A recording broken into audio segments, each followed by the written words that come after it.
दर बुधवारी श्री गणेशाची साधना करावी किंवा उपासना करावी, नित्य नियमाने गणेशाची पूजा करावी। बुधवार का, तर गणपती ही बुद्धीची देवता आहे आणि जर का तुम्ही बुधवारी गणेशाची साधना किंवा उपासना पूजा केली तर ज्याला कुणाला करिअरमधले काही अडचणी निर्माण होत असतील, नोकरीच्या संदर्भात समस्या निर्माण होत असतील, नोकरी लागत नाही, केलेला अभ्यास लक्षात राहत नाही, अशा प्रकारच्या कोणत्याही समस्येवर, शैक्षणिक क्षेत्रातल्या कोणत्याही समस्येवर एकमेव उपासना महत्त्वाची ठरते, ती म्हणजे गणेशाची किंवा सरस्वती मातेची।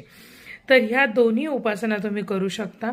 दर बुधवारी गणेशाला दुर्वा अर्पण करायला मात्र नक्कीच विसरू नका, त्याला अतिशय आवडतात आणि त्यांनी तुमची उपासना त्यांच्यापर्यंत पोहोचते।